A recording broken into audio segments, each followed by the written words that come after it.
जय श्री कृष्णा। राधे राधे। आज मैं आपको वैकुंठ चतुर्दशी की 5 पौराणिक कथाएं सुनाने जा रही हूँ। यदि यह कथाएं आपको पसंद आती हैं तो आप वीडियो को लाइक और चैनल को सब्सक्राइब करना बिल्कुल मत भूलिएगा। बेल आइकन प्रेस करें ताकि नए वीडियोस आप तक रोज पहुँच सकें।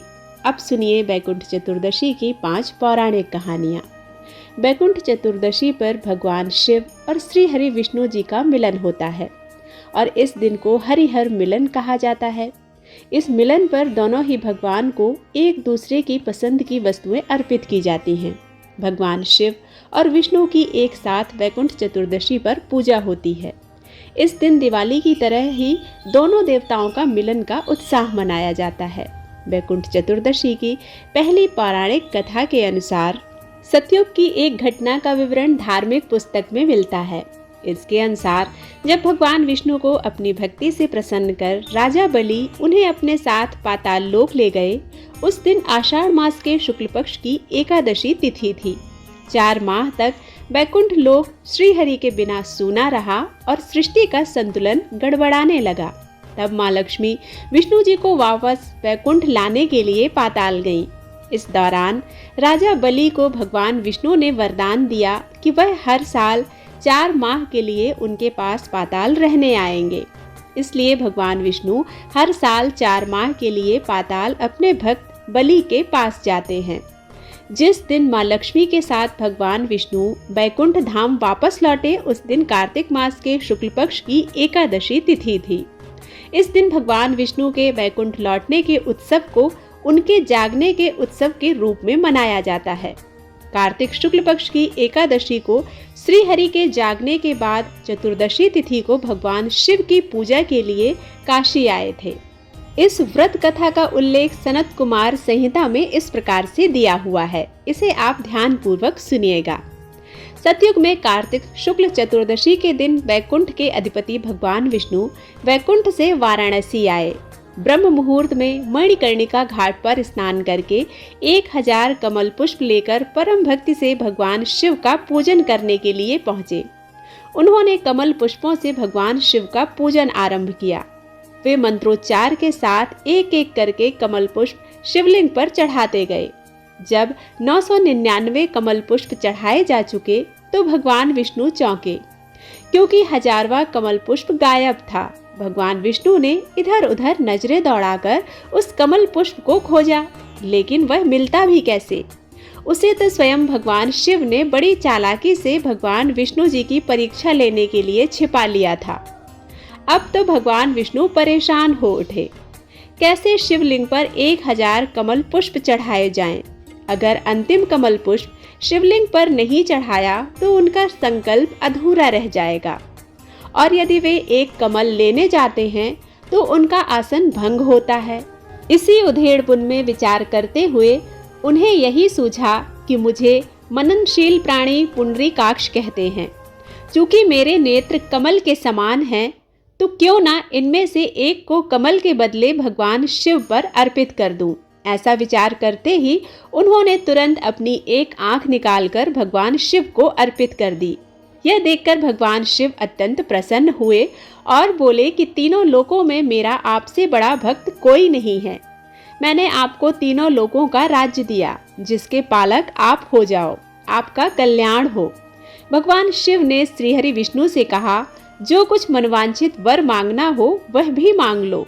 इस पर विष्णु भगवान बोले, आपने मुझे तीनों लोकों की रक्षा का आदेश तो दे दिया, लेकिन मैं दैत्यों को कैसे मारूंगा। शिव जी ने कहा, इसके लिए मैं आपको यह सुदर्शन चक्र दे रहा हूँ, इसे ग्रहण करें और इसके द्वारा आतताई दैत्यों का संहार करें।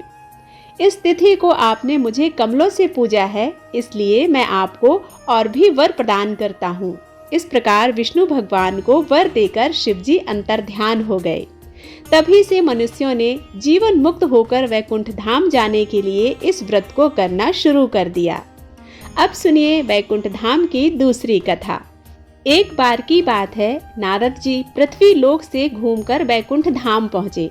भगवान विष्णु उन्हें आदर पूर्वक बिठाते हैं और प्रसन्न होकर उनके आने का कारण पूछते हैं। नारद जी कहते हैं, हे प्रभु, आपने अपना नाम कृपा निधान रखा है, इससे आपके जो भक्त हैं वही तर पाते हैं, जो सामान्य नर नारी हैं वह वंचित रह जाते हैं। इसलिए आप मुझे कोई ऐसा सरल मार्ग बताइए जिससे सामान्य भक्त भी आपकी भक्ति कर मुक्ति पा सके। यह सुनकर भगवान विष्णु जी बोले, हे नारद, मेरी बात ध्यान पूर्वक सुनो। कार्तिक शुक्ल पक्ष की चतुर्दशी को जो नर नारी व्रत का पालन करेंगे और श्रद्धा भक्ति से मेरी पूजा अर्चना करेंगे, उनके लिए स्वर्ग के द्वार साक्षात खुले होंगे। इसके बाद विष्णु जी अपने वैकुंठ के द्वारपाल जय विजय को बुलाते हैं और उन्हें कार्तिक चतुर्दशी को वैकुंठ के द्वार खुला रखने का आदेश देते हैं। भगवान विष्णु कहते हैं कि इस दिन जो भी भक्त मेरा थोड़ा सा भी नाम लेकर पूजन करेगा वह वैकुंठ धाम को प्राप्त होगा। अब सुनिए वैकुंठ चतुर्दशी की तीसरी पौराणिक कथा। एक बार सनक, सनत नंदन, सनातन और सनत कुमार, ये चारों सनकादिक ऋषि कहलाते हैं, देवताओं के पूर्वज माने जाते हैं। संपूर्ण लोकों से विरक्त होकर चित्त की शांति के लिए भगवान विष्णु के दर्शन करने के लिए उनके वैकुंठ लोक में गए। वैकुंठ के द्वार पर जय और विजय नाम के दो द्वारपाल पहरा दे रहे थे। जय और विजय ने इन सनकादिक ऋषियों को द्वार पर ही रोक लिया और वैकुंठ लोक के भीतर जाने से मना करने लगे। उनके इस प्रकार मना करने पर सनकादिक ऋषियों ने कहा, अरे मूर्खों, हम तो भगवान विष्णु के परम भक्त हैं, हमारी गति कहीं भी नहीं रुकती। हम देवाधिदेव के दर्शन करना चाहते हैं, तुम हमें उनके दर्शनों से क्यों रोकते हो? तुम लोग तो भगवान की सेवा में रहते हो, तुम्हें तो उन्हीं के समान समदर्शी होना चाहिए। भगवान का स्वभाव परम शांतिमय है, तुम्हारा स्वभाव भी ऐसा ही होना चाहिए। हमें भगवान विष्णु के दर्शन के लिए जाने दो। ऋषियों के इस प्रकार कहने पर भी जय और विजय उन्हें वैकुंठ के अंदर जाने से रोकने लगे। जय और विजय के इस प्रकार रोकने पर सनकादिक ऋषियों ने क्रुद्ध होकर कहा, भगवान विष्णु के समीप रहने के बाद भी तुम लोगों में अहंकार आ गया है और अहंकारी का वास वैकुंठ में नहीं हो सकता। इसलिए हम तुम्हें श्राप देते हैं कि तुम लोग पाप योनि में जाओ और अपने पाप का फल भुगतो। उनके इस प्रकार श्राप देने पर जय और विजय भयभीत होकर उनके चरणों में गिर पड़े और क्षमा याचना मांगने लगे। यह जानकर कि सनकादिक ऋषिगण भेंट करने आए हैं, भगवान विष्णु स्वयं लक्ष्मी जी और अपने समस्त पार्षदों के साथ उनके स्वागत के लिए पधारे। भगवान विष्णु ने उनसे कहा, हे मुनीश्वरों, ये जय और विजय नाम के मेरे पार्षद हैं। इन दोनों ने अहंकार बुद्धि को धारण कर आपका अपमान करके अपराध किया है। आप लोग मेरे प्रिय भक्त हैं और इन्होंने आपकी अवज्ञा करके मेरी भी अवज्ञा की है। इनको श्राप देकर आपने उत्तम कार्य किया है। इन अनुचरों ने तपस्वियों का तिरस्कार किया है और मैं उसे अपना ही तिरस्कार मानता हूँ। मैं इन पार्षदों की ओर से क्षमा याचना करता हूँ। सेवकों का अपराध होने पर भी संसार स्वामी का ही अपराध मानता है, इसलिए मैं आप लोगों की प्रसन्नता की भिक्षा चाहता हूँ। भगवान के इन मधुर वचनों से सनकादिक ऋषियों का क्रोध तत्काल शांत हो गया। भगवान की इस उदारता से वे अति आनंदित हुए और बोले, आप धर्म की मर्यादा रखने के लिए ही इतना आदर देते हैं। हे नाथ, हमने इन निरपराध पार्षदों को क्रोध के वश में होकर श्राप दे दिया है, इसके लिए हम क्षमा चाहते हैं। आप उचित समझें तो इन द्वारपालों को क्षमा करके हमारे शाप से मुक्त कर सकते हैं। भगवान विष्णु ने कहा, हे मुनिगण, मैं सर्वशक्तिमान होने के बाद भी ब्राह्मणों के वचन को असत्य नहीं करना चाहता, क्योंकि इससे धर्म का उल्लंघन होता है। आपने जो श्राप दिया है वह मेरी ही प्रेरणा से हुआ है। ये अवश्य ही दंड के भागी हैं। ये 3 जन्म असुर योनि को प्राप्त करेंगे और तीनों बार मैं स्वयं इनका संहार करूंगा। ये मुझसे शत्रुभाव रखते हुए भी मेरे ही ध्यान में लीन रहेंगे। मेरे द्वारा इनका संहार होने के बाद ये पुनः इस धाम में वापस आ जाएंगे। अब सुनिए वैकुंठ चतुर्दशी की चौथी पौराणिक कथा। एक नगर में एक राजा अपनी 2 बेटियों के साथ रहता था। एक दिन राजा भोजन करते समय अपने दोनों बेटियों से और अपनी पत्नी से पूछता है कि तुम सब किसके भाग का खाते हो। तब बड़ी बेटी बोली, पिताजी, मैं आपके भाग्य का खाती हूँ। जबकि छोटी बेटी बोली, पिताजी मैं तो अपनी किस्मत का खाती हूँ। तब राजा ने क्रोध करते हुए अपनी पत्नी की तरफ देखा तो पत्नी ने भी डरते डरते कहा कि स्वामी मैं तो आपके भाग्य का ही खाती हूँ। यह सुनकर राजा को बहुत क्रोध आया। उसने कहा कि मैं पूरी नगरी को खिलाता हूँ, तुम सबके लिए इतनी मेहनत करता हूँ, रोज तुम्हें अच्छा अच्छा भोजन खिलाता हूँ, नए नए वस्त्र और आभूषण लाके देता हूँ। उसकी छोटी बेटी कहती है कि वह अपनी किस्मत का खाती है। तब गुस्से में आकर राजा ने अपने मंत्रियों को आदेश दिया कि जाओ 2 लड़के ढूंढ कर लाओ, मेरी बड़ी बेटी के लिए राज दरबार के राजा का पुत्र ढूंढो और छोटी बेटी के लिए गरीब कंगाल लड़का ढूंढो। जिस समय राजा यह बात बोल रहा था वहां दरबार में सभी मंत्री, पहरेदार, चौकीदार सभी मौजूद थे। तब सभी मंत्रियों को राजा की बात बड़ी हैरतअंगेज लगी, लेकिन किसी में इतनी हिम्मत नहीं थी कि वह पलटकर राजा से पूछे कि महाराज आप अपनी दोनों ही बेटियों के साथ भेदभाव क्यों कर रहे हैं। किसी ने कुछ नहीं कहा। तब राजा ने अपनी बड़ी बेटी का विवाह एक राजा के पुत्र के लड़के से कर दिया और छोटी बेटी का विवाह एक गरीब भिखारी के लड़के से कर दिया। दोनों बेटियां जब ससुराल जाने लगीं तो राजा ने बड़ी बेटी को खूब सारा दान दहेज, लश्कर, घोड़े, गाड़ी, ऊंट, खूब सारे आभूषण, स्वर्ण और चांदी के हीरे मोती के आभूषण दिए और बहुत सारे रेशमी सुंदर वस्त्र दिए, जबकि छोटी बेटी को बोरी के टाट के कपड़े सिलवाकर उसे पहनाकर भेजे और कुछ नहीं दिया। छोटी बेटी अपने माता पिता को प्रणाम करके घर से निकल गई। छोटी बेटी कुछ नहीं बोली। जब छोटी बेटी अपने ससुराल में पहुंची तो उसने देखा वहां कोई उसकी आवभगत करने वाला नहीं था। झोपड़ी थी और एक बड़ा सा मैदान, वहां 5 चूल्हे बने हुए थे। रात्रि को छोटी बेटी चुपचाप सो गई। सुबह जब वह सोकर उठी तो उसने अपने जेठ जी से पूछा कि यह 5 चूल्हे यहाँ क्यों हैं। तब बड़े जेठ ने कहा कि बहू हम 5 भाइयों के 5 चूल्हे हैं। बहू ने कहा ठीक है, लेकिन आप सब झोली लेकर कहाँ जा रहे हैं। जेठ थोड़ा समझदार था। उसने कहा कि बहू हम तो भिखारी हैं, हम सब तो भीख मांगने जा रहे हैं।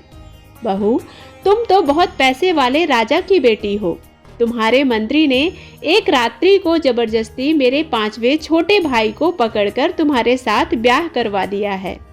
तब बहू बोली कि जेठ जी आपकी कोई गलती नहीं है, सबको अपनी किस्मत का ही मिलता है। इसके बाद 5 भाई भीख मांगने के लिए चले गए।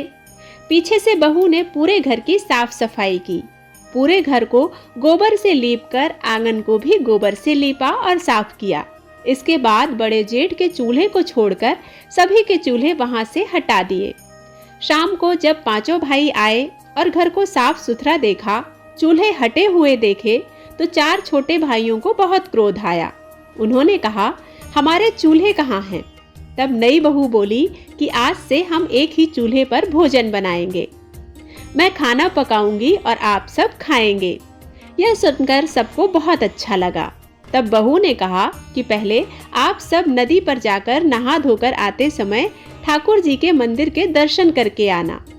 यह सुनकर छोटे 4 भाइयों को बड़ा क्रोध आया, लेकिन जेठ थोड़ा समझदार था।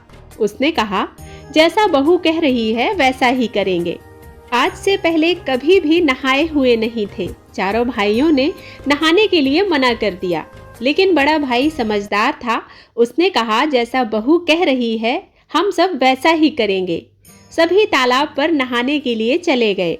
आते समय ठाकुर जी के मंदिर में पूजा पाठ करने लगे, लेकिन कभी उन्होंने कोई पूजा पाठ नहीं की थी, इसलिए वह वहां चुपचाप भगवान के आगे हाथ जोड़कर बैठ गए। घर आए और उन्होंने भोजन किया। इतना स्वादिष्ट भोजन उन्होंने आज से पहले कभी नहीं किया था। भोजन करने के बाद 4 भाई झोपड़ी के बाहर सो गए और नई बहू अपने पति के साथ झोपड़ी के अंदर सो गई। सुबह जब वह सोकर उठी तो वापस से वह 5 भाई झोली उठाकर भीख मांगने के लिए जाने लगे। तब नई बहू ने कहा कि आज से आप लोग भीख नहीं मांगेंगे, मेहनत और मजदूरी करेंगे। जब उसके जेठ ने कहा कि बहू हमें काम नहीं आता, तब नई बहू ने कहा कि जो भी काम मिले आपको वही करना है। लेकिन भीख नहीं मांगना है। फिर से 4 छोटे भाइयों को बहू की बात पर क्रोध आया, लेकिन बड़े भाई ने फिर से वही बात कही कि जैसा बहू कह रही है हम वैसा ही करेंगे। कमाने के इरादे से घर से निकल गए। 4 छोटे भाइयों को कोई ना कोई काम मिल गया। किसी को बोरियां उठाने का काम मिल गया, तो किसी को बेलदारी का काम मिल गया, तो किसी को कुली का काम मिल गया। लेकिन बड़े जेठ को कोई काम नहीं मिला। जब वह घर आ रहा था तो उसका पांव गोबर पर पड़ गया। घर आने के बाद फिर जेठ ने कहा कि बहू, मेरा पांव गोबर में पड़ गया है। नई बहू ने कहा कि आपका पैर गोबर में पड़ गया है तो देहली पर पोंछ दीजिए और घर के अंदर आ जाइए। सभी ने अपनी अपनी मजदूरी नई बहू को पकड़ा दी। उस दिन उन सबको बहुत अच्छा लग रहा था, क्योंकि उस दिन उन्होंने भीख नहीं मांगी थी। भीख मांगने से उनकी बहुत बेइज्जती होती थी, लेकिन आज उन्होंने मजदूरी करी तो उन सबको बहुत अच्छा लगा। बड़े जेठ ने नई बहू से कहा कि बहू, मुझे कोई काम नहीं मिला। बहू ने कहा कि कोई बात नहीं। तब उस दिन वापस से सभी तालाब पर नहाने गए। तालाब से नहाकर वापस आए और मंदिर में दर्शन करने गए। घर पर बहू ने स्वादिष्ट भोजन बनाया। सबने गरम गरम स्वादिष्ट भोजन खाया और सो गए। दूसरे दिन वापस वह कमाने के लिए निकल गए। उस दिन भी 4 छोटे भाइयों को कोई न कोई काम मिल गया, लेकिन वापस बड़े जेठ को कोई काम नहीं मिला। उस दिन भी बड़ा जेठ बहुत दुखी और उदास हो गया। वह सोचने लगा कि नई बहू को मैं आज वापस क्या जवाब दूंगा। जब जेठ घर आ रहा था तो रास्ते में उसे एक मरा हुआ सर्प मिला। उसने उस सर्प को उठा लिया और आते ही उसने बहू से कहा कि बहू, मुझे यह रास्ते में मरा हुआ सांप मिला, इसका मैं क्या करूं? तो बहू बोली कि आप इसे झोपड़ी पर फेंक दीजिए। इस तरह उनके दिन मजे से निकलने लगे। उनके घर में अन्न धन के भंडार भी भरने लगे। सभी मेहनत मजदूरी करके कमाने लगे। एक दिन उस नगर के राजा की रानी का वे कीमती हार चील लेकर उड़ गई। सारे राज दरबारी, पहरेदार, चौकीदार उस चील के पीछे पीछे भागने लगे, लेकिन सब बेकार। जब वह चील उन 5 भाइयों की झोपड़ी के ऊपर से उड़ी तो उसने वहां मरा हुआ सर्प देखा। तो चील ने रानी का हार वहीं गिरा दिया और सर्प लेकर उड़ गया। उधर राजा ने नगर में ढिंढोरा पिटवा दिया कि जिसे भी रानी का बेशकीमती हार मिले वह लाकर राजमहल के राजदरबार में जमा करवा दे और वह मुंह मांगा इनाम ले ले। भाई झोपड़ी में आए और बड़े जेठ की नजर झोपड़ी के ऊपर चमकती हुई चीज के ऊपर पड़ी। बड़े जेठ ने चमकती हुई चीज को उतार कर देखा तो वह बेशकीमती हार निकला। जेठ ने वह हार लाकर नई बहू को दे दिया। तब नई बहू बोली कि यह हार तो रानी का है, आप इसे ले जाकर राजा जी को दे दीजिए। जेठ ने ऐसा ही किया। नई बहू के जेठ ने जाकर वह हार राजा को दे दिया। राजा हार को देखकर बहुत खुश हुआ और बोला कि भाई, इसके बदले तुम मुझसे मुंह मांगा इनाम ले लो, मैं तुम्हें सब देने के लिए तैयार हूँ। तब उसने बोला कि राजा जी, मुझे मांगना नहीं आता, मैं अपने भाई की पत्नी से पूछ कर बताऊंगा। राजा ने कहा कोई बात नहीं। जेठ घर आया। घर आने के बाद उसने नई बहू को पूरी बात बताई। तब बहू ने कहा कि जेठ जी, आप राजा के महल में वापस जाना और राजा से कह देना कि राजा जी, मैं चाहता हूँ कि बैकुंठ चौदस के दिन नगर में किसी के भी यहाँ दीपक न जले और राजमहल में भी अंधेरा रहे। जब जेठ वापस राजमहल में गया, राजमहल में जाकर उसने राजा से कहा, राजा जी, मुझे कोई इनाम नहीं चाहिए, बस आप बैकुंठ चौदस के दिन नगर में यह ढिंडोरा पिटवा दीजिए कि कोई भी नगरवासी दीपक न जलाए, यहाँ तक कि राजमहल में भी दीपक न जले। बैकुंठ चौदस के दिन पूरी नगरी में अंधेरा रहे। बिना कुछ समझे राजा ने कहा, कोई बात नहीं, अगर तुम्हारी यही इच्छा है तो एक दिन के लिए कोई भी दीपक नगर में नहीं जलाएगा। राजा ने पूरी नगरी में यह ढिंडोरा पिटवा दिया कि पूरी नगरी में बैकुंठ चौदस के दिन कोई भी दीपक न जलाए। दूसरे दिन बैकुंठ चौदस की रात्रि को किसी ने भी दीपक नहीं जलाया, यहाँ तक कि राजमहल में भी दीपक नहीं जला। लेकिन 5 भाइयों की झोपड़ी में नई बहू ने सब तरफ दीपक जलाए, कहीं पर भी अंधेरा नहीं छोड़ा। माता लक्ष्मी के पग बनाए और एक थाल लेकर वह बैठ गई। स्वर्गलोक से माता लक्ष्मी मृत्यु लोक में नीचे उतरी। माता लक्ष्मी ने उस नगर में उस समय सब जगह अंधेरा देखा, केवल एक झोपड़ी जगमगा रही थी। माता लक्ष्मी उस झोपड़ी पर आई और दरवाजा खटखटाने लगी। अंदर से बहू ने कहा कि कौन है? माता लक्ष्मी ने कहा कि मैं इस घर की बेटी हूँ।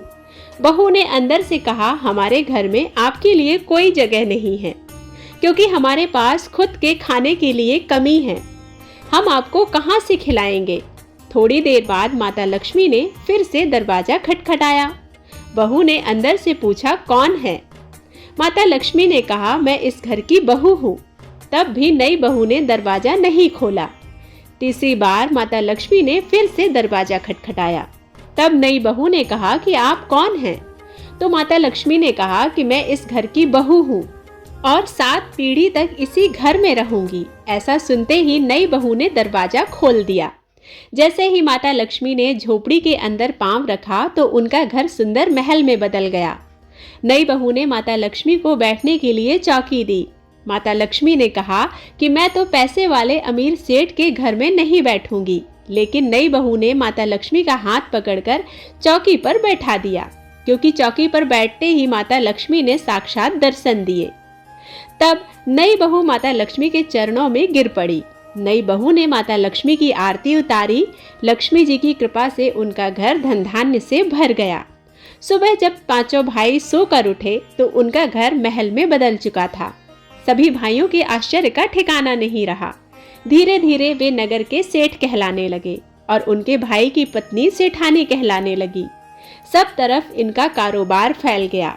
हर जगह इनकी चर्चाएं होने लगी। वे पांचों भिखारी लोग केसर कस्तूरी का व्यापार करने लगे। उनका घर धन धान्य से भर गया। नौकर चाकर, हाथी घोड़े, ऊंट सब कुछ उनके पास हो गया। इधर बड़ी बहन के घर में सब कुछ ठप हो गया। कारोबार में घाटा लग गया। उनके यहाँ एक समय की रोटी के भी लाले पड़ गए। उन्हें अपना सब कुछ बेचना पड़ा। बड़ी बहन के सास ससुर ने अपनी बहू से कहा कि तुम तो कलंकनी हो, तुम्हारे आते ही हम बर्बाद हो गए, और उन्होंने अपनी बहू को घर से निकाल दिया। बड़ी बेटी रोती हुई अपने पिता के घर आई।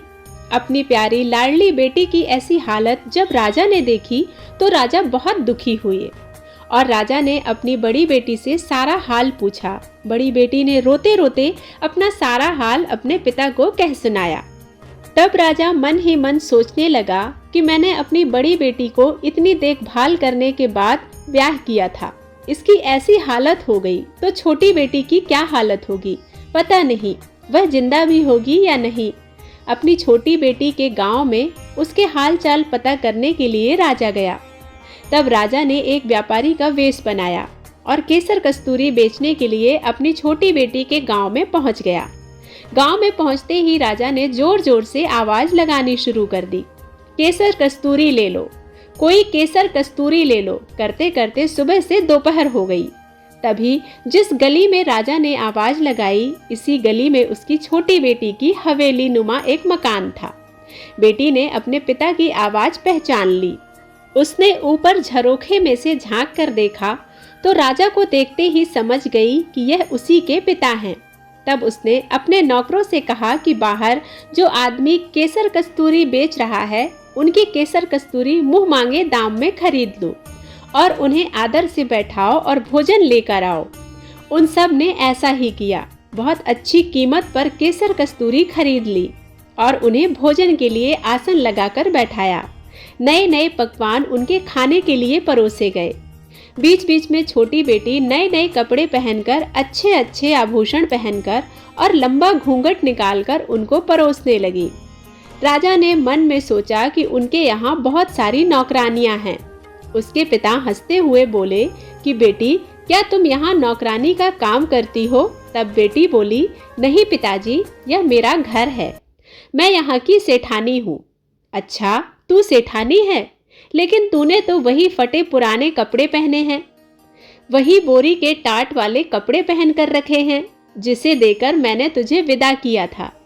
तब बेटी बोली, नहीं पिताजी, बार बार जो अलग अलग नए नए कपड़े पहनकर आपको खाना परोसने आ रही थी, वह मैं ही थी।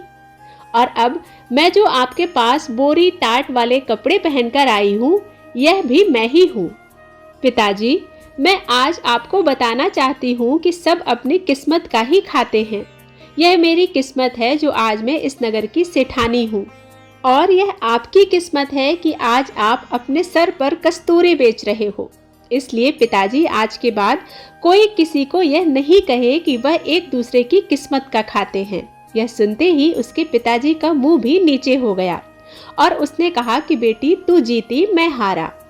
उसके पिता ने हार स्वीकार कर ली। बेटी ने कहा कि पिताजी, आप हमसे हमेशा बड़े थे और बड़े ही रहेंगे। मैं तो सिर्फ आपको इतना बताना चाहती हूँ कि सभी मनुष्य अपनी किस्मत का ही खाते हैं, कोई किसी की किस्मत का नहीं खाता। इस तरह आज मैंने आपको बैकुंठ चौदस की एक पुरानी कहानी सुनाई। आशा करती हूँ कि यह कहानी आपको बहुत ही पसंद आई होगी। वीडियो पसंद आता है तो वीडियो को लाइक, चैनल को सब्सक्राइब करना मत भूलिएगा। ओम नमो भगवते वासुदेवाय नमः।